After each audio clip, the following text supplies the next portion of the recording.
سلام الله عليكم ورحمة الله تعالى وبركاته. كلنتي وعن أحبونتا وذي ملك سؤال شوكتان سودوادا عالكني وعن ميديا كسودوادا ورارك الصوماليدا يقضبدي وجود دمبيي أي مكلا إسكو مري لايهاي حكومة مدن محمد حسين روبلا أياكو أيدي معمول قبلت كاسي بودلان إناي بال مرتي قضبدي كصوبحي الشركة والتشكيران أي لغو قبتي مقالة مقديشو xukuumadda Somaliland ayaa gabi ahaanba beenisay inay ra'iisul wasaaraha dalkaasi Itoobiya mudane Muuse Biixi Cabdi waa madaxweynaha maamul goboleedka Somaliland inuu kala hadlayo ama kala xajoonayo xog ku saabsan magaalada Berbera in gabi ahaanba lagu wareejiyo dekada Berbera dawladdaasi Itoobiya gabi ahaanna taas iska fogeeyay beeniyayna xukuumadda Shiinaha ayaa soo dhoobtay maraakiibtii ebed ugu badnaa oo kuwa cusub ah biyaha Soomaaliya maxay tahay ujeedadu wararka wacana media ayaad ku daawan doontaan ugu dambeyntiina daawadayaal rugcadaaga siyaasiga Cabdiraxmaan Cabshakuur Warsame ayaa sheegay dibeedkii ay UK ay ka yeesheen madaxbannaanida Somaliland cid soo abaabushay kuwaas waxay ahaan qodobadii ugu door koronaa wararka wacane qodobba kale ayaa raaci doona hadduu eebaynmo waqtiguna uu noo saacido haddii ay tahay markii ugu horeysa soo boqdo channelka wacana fadlan subscribe dhigo gambaleelka taabo oo ka mid noqon baaweynta halkan ku xiran inaad taas la fahantaan aad baad ugu mahadsantihiin haddii ay ku tahay xilliga salaadana fadlan daawada muuqaalkan iska soo guda waajibka alle ku soo dhawaada imkana qodobadaas maqasheen oo faahfaahsan aynu ku bilownay daawadayaal sad hordhiceenaba aad ku maqliseen buuq siyaasadeed ku saabsan jebinta qodobadii ugu dambeeyay ee golaha watashiga qaran ay ku gaareen magaalada Muqdisho ayaa imika ka taagan caasimadda Garowe ee maamulka Puntland halkaas oo kamid ah kuraasta lagu dooranayo baarlamaanka 11 wasiirka xukuumadda Soomaaliya ee gaadiidka iyo hawada oo ku sugan magaalada caasimadda ee Garowe ee maamulka Puntland ayaa sheegay guddiga doorashooyinka Puntland iyo madaxweyne Daniba inay ku xadgudbeen qodobadii ugu dambeeyay ee shirka watashiga qaran ee lagu soo gabagabeeyay magaalada Muqdisho iyo habraaci doorashada wasiirkan ka tirsan xukuumadda Roble oo Garowe ku sugan qoraal oo soo saaray oo ku baahiyay bartiisa Facebook ee baraha bulshada ay ku kulanto ayaa wuxuu ku sheegay in habraaci doorashooyinka ay Puntland gabi ahaanba ay baal mareen waa sidoo warka u dhigay nuqul kamida warkaasi oo ku baahiyay bartiisa Twitter ayaa wuxuu si aad u weyn ugu cambaariyay madaxweyne Dani iyo xukuumaddiisuba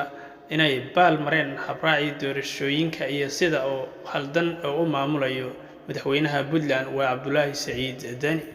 kuwaas oo ku tilmaamay inay yihiin waxyaalo baal marsan qodobadii ugu dambeeyay ee doorashooyinka ee lagu heshiiyay wasiirkan oo Twitterkiisa warka ku sii faafiyay ayaa wuxuu ku sheegay warkiisa waxaan u sheegayaa lagu yiri warka shacabka Soomaaliyeed iyo waxaan u sheegayaa uu yiri beesha kursigan iska leh ay sumadiisi tahay hoob 166 in habka loo maray uu yahay habkii lagu heshiiyay doorashada mid baal marsan kuwaas aan laga qayb gelin buu yiri odayaasha nabadoonnada ama guurtida ee beesha kursigaas iska leh waa sida warka u dhigay xubnaha soo xulaya ergada kursigaas iyo ergada la soo xulayba ma ahan buu yiri kuwa matalaad ku leh shacabka kursigaas iska leh sidoo kale wasiirka oo hadalkiisa sii wata ayaa wuxuu sheegay inuu shir jaraa'id oo uu ku faahfaahinayo qodobkaasi uu qaban doono waa wasiirka xukuumadda Soomaaliya ee gaadiidka iyo hawada kursigaasi oo loo maamulay si baal marsan habraaci doorashooyinka taas oo dabada ka taagan yahay buu yiri madaxweynaha Puntland Cabdullaahi Saciid Dani oo isagu ka dambeeyay musuqmaasuqa kursigaasi sida uu sheegay wasiir ka tirsan xukuumadda Soomaaliya waa qayladii ugu horeysay oo soo yeertatan iyo intii shirkii lagu heshiiyay wixii ka dambeeyay shirkii lagu heshiiyay kaas oo ay qayb ka ahaayeen shanta maamul goboleed iyo gudoomiyaha gobolka Banaadir iyo ra'iisul wasaaraha xukuumadda Maxamed Xuseen Roble taasoo jadwalka doorashada lagu soo gabagabeeyay iyo habraaciisa iyo sida loo raacayo dhammaanba. Si kastaba ha ahaatee, wasiirkan ka tirsan xukuumadda Soomaaliya oo quudareynaya kursigaas iyo sida loo maamulay ayaa uu sheegay gebi ahaanba inay tahay mid khalad ah oo sidii loogu talagalay habraaciiba baalmarsan, taas oo gadaal ka eriyay buu yidhi madaxweynaha Puntland Cabdullaahi Siciid Deni. Waa siduu wasiirku warka u dhigay. Wasiir Durraan inkasta oo sheegay inuu saxaafadda shir u qaban doono uguna faahfaahin doono sida wax u dhaceen iyo sida loo maamulay, walow warkiisa haddana laga dhadhansanayay inuu ka xun yahay sida wax loo maamulay. Xukuumadda Somaliland ayaa gebi ahaanba iska fogeysay gaashaankana u daroortay wararka sheegaya oo gudaha iyo baraha bulshada la isla dhex marayo,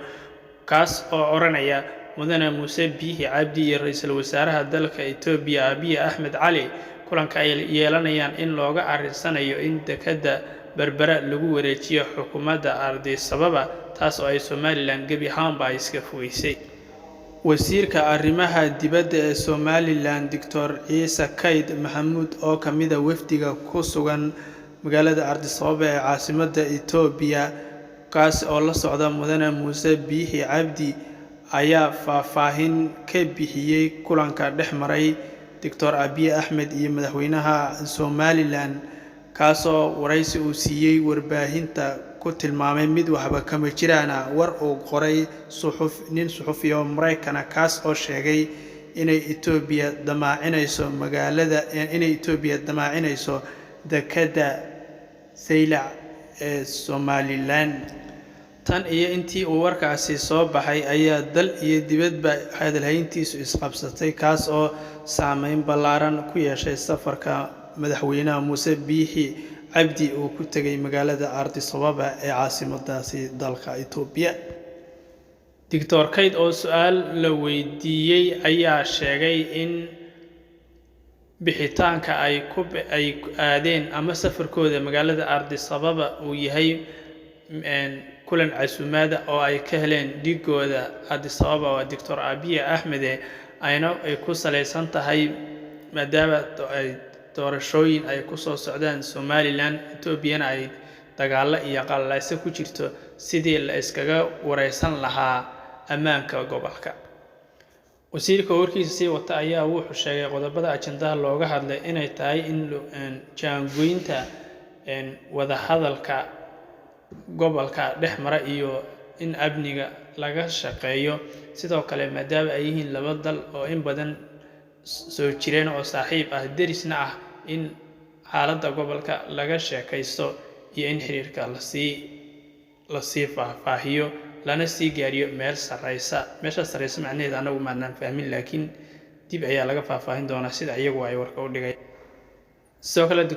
wuxuu sheegay wasiirku in ay ka wada hadleen arrimaha dekedda Berbera in ay Itoobiya ay isticmaasho oo ay wax ka soo degsato iyo sidoo kale inay deeqo waxbarasho ardada Somaliland xukuumadda Addis Ababa ay siido. wixii kale ku soo cusmaanadan wararkeena kale ayaad ku maqli doontaa. xukuumadda dalka Shiinaha ayaa soo dirtay 3 markab oo waaweyn kuwaasoo soo gaaray iminka gacanka cadan, kuwaasoo sheegay inay la dagaalami doonaan burcadbadeeda biyaha Soomaalida. Maraakiibtan oo kuwa dagaalka oo ah kuwii ugu badnaa ayay iminka soo dhoobtay xukuumadda Shiinuhu biyaha Soomaaliya, walow aan la ogeyn waxay xilligan ugu soo beegtay maraakiibtaasi dagaal. isagoo qorshaha Soomaalida uu ku eeg yahay bishan Maarso, haddana su'aasha meesha la isku weydiin kara taagan waxay tahay ilaa iyo intee leeg ayay ku ekaa karaan maraakiibtan dagaal ee badan xeebaha Soomaaliya, taasoo ah su'aasha iminka la isweydiinayo. maraakiibtan dagaal ee Shiinaha ayaa waxaa ku rakiban gantaalada loo yaqaano hobhob, kuwaas oo gantaallo waaweyn ah iyo 2 diyaarood oo ah kuwa qumaatiga u kacaya ciidamo kale oo si gaar ah u tababaran. marsii horeysana midowga Yurub ayaa sheegay iyadoo waqtiga xeebaha Soomaaliya ee ilaalintu burcadbadeedsafayntu ay tahay wax yar ay ka dhiman yihiin, haddana waa in dadaal dheeriya lagu bixiyo ay dhexeen intaas ka dhiman sidii looga sii dhibtiri lahaa. bishii Diseembar, Golaha Amniga Qaramada Midoobay ayaa sii kordhiyay ilaalinta xeebaha Soomaaliya iyagoo muddo 3 bilo ku daray kuwaas oo sheegay iminka inay burcad badeedii ay yaraatay aan lana doonay in la sii cirib tiro iyo shirkada shisheeye ayay sheegtay kuwaas oo markay rabaanna kalluunka ka gurta taasi beddelkeedana markay rabaan halis ku shuba taasoo burcad kaliya waxa la ilaalinaya aan ahayn ay tahay in shirkada ajnabiga ah laga ilaaliyo gabi ahaanba xeebaha Soomaaliya ugu dambeyntiina daawadayaal qodobkii ugu dambeeyay warkeen ayaynu soo gaarnay siyaasiga Cabdiraxmaan Cabdishakuur Warsame ee mucaaradka ku ah dowladda Soomaaliya ahna musharax madaxweyne ayaa sheegay doodii ay baarlamaanka UK ay yeesheen ayna taasoo ku saabsaneyd madaxbannaanida Somaliland ayaa wuxuu sheegay cidda soo abaabushay dabadana ka eriyeysa in ay tahay jaaliyadda Somaliland ee ku nool dalkaasi Ingiriiska doodaasna waxa furay xildhibaan ka mid ah xildhibaanada Britain kaas oo debate-ka looga hadlayay madaxbannaanida Somaliland oo ay markasta doonayaan jaaliyadda Somaliland inay madaxbannaani ay ka qaadato Soomaaliya inteeda kale ayna doonayaan inay kala googooyaan dalka waa sidoo warka u dhigay sidoo kale Cabdishakuur warkiisii wata ayaa wuxuu sheegay xilligii uu ra'iisul wasaaraha dalka UK ka ahaa David Cameron inuu markasta xafiiskiisa uu gacanta ku hayn jiray arrimaha Somaliland iyo ka dooditaankooda markasta uu soo qaadi jiray xilli wasiirro golihiisa ka midana ay soo booqan jireen 3 bilba hal mar Somaliland waa sidoo warka u dhigay halka wasiir ku-xigeenkiisuna uu madaxweynaha Somaliland si toos ah ula hadli jiray wixii kale ka soo cusbanaan daawada muuqaaladeena dambe ayaad uga began doontaan channelka subscribe noo saaro gambaleelkana taabta like noo saaro si aanu dhiirigelin u helno qodobadan iyo qodobo kale oo ka faahfaahsan oo xasaasi ah ku soo gudbino intaan ka gaarino qodob kale. Assalaamu calaykum waraxmatullaahi taala wabarakaatuh.